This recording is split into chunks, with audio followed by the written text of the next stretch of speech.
Hello friends, आंनि रहित बर' YouTube चेनेलाव गासैखौबो खुलुमबाय।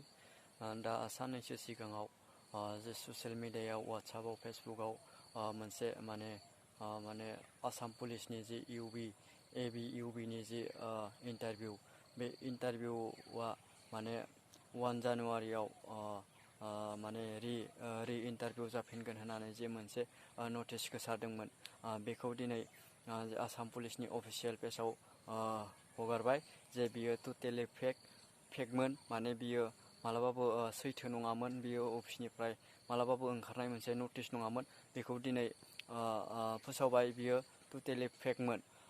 दा जायखिजाया दा मा होनदों, अफिसनिफ्राय जेबो गोदान आपडेट निउस फैथ'वाखै जे आसाम पुलिसनि जि इन्टारभिउ बियो माला जाफिनगोन, माला लाफिनगोन, बेनि जेबो गोदान आपडेट फैयाखै। हयथ' जानो हागौ बिथांमोना सावरायबाय थादों मा खालामनाय जागोन, नङा होमबा।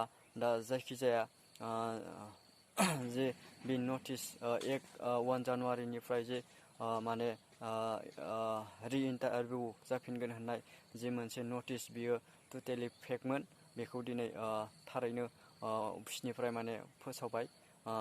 दा मा होनदों, माला जाफिनगोन जोङो बेखौ हयथ' साननैसोनि उनाव मोनगोन आपडेटखौ। जाय बिथांमोना जे 1 जानुवारिनिफ्राय माने मा होनदों, आसाम पुलिसनि जि इन्टारभिउआ रि इन्टारभिउ जाफिनगोन होननानै जाय बिथांमोना बै नटिसखौ माने वाट्सएप, फेसबुक, ससियेल मिडियायाव माने भाइरेल खालामदोंमोन, बिथांमोनखौ माने स्ट्रिक्ट एक्सन लानाय जागोन होननानै माने बिथांमोना माने फोसावदों।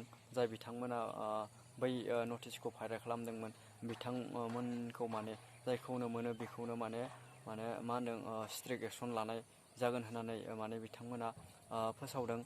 बेखायनो बै नटिसखौ माने नोंथांमोना माने शेयार दा खालामसै। जाय बिथांमोननि जि इन्टारभिउआ जि खालारनिफ्राय माने थाद'बाय एबा पस्टपन जाथ'बाय, नोंथांमोना माने बन्द' जाथ'बाय होननानै मालाबाबो गोसो बायनो नाङा।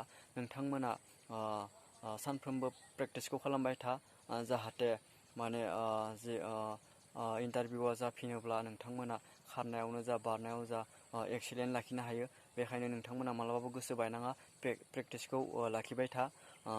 नोंथांमोना गासैयावबो माने एक्सिलेन्ट लाखिनो हायो। बेनि थाखाय नोंथांमोना मालाबाबो प्रेक्टिसखौ दोनथ'नाङा। बेथ' माने इन्टारभिउआ जाफिनखागोन, बेयो सियर। दा मोनसे बाथ्रा, गोबां मानसियानो बुंबाय थादों जे इन्टारभिउ होखांनायाबो खारफिननांगोन नामा, एबा जे इन्टारभिउ होनानै फेल जानायफ्राबो खारफिननो मोनगोन नामा, बेफोर माने सोंथि जाखांबाय थादों। दा बेफोरबायदि जेबो सरकारनिफ्राय जेबो आपडेट फैथ'वाखै, माने जे पास जानायाबो खारफिननांगोन एबा फेल जानायाबो खारफिननो मोनगोन, बेफोरबायदि माने सरकारनिफ्राय जेबो आपडेट फैथ'वाखै। जोबनायाव नोंथांमोनखौ अननानै गुरै खावलायो जे आंनि रहित बर' इउटुब चेनेलखौ अननानै लाइक, साबस्क्राइब आरो शेयार खालामो। गोजोन्थों।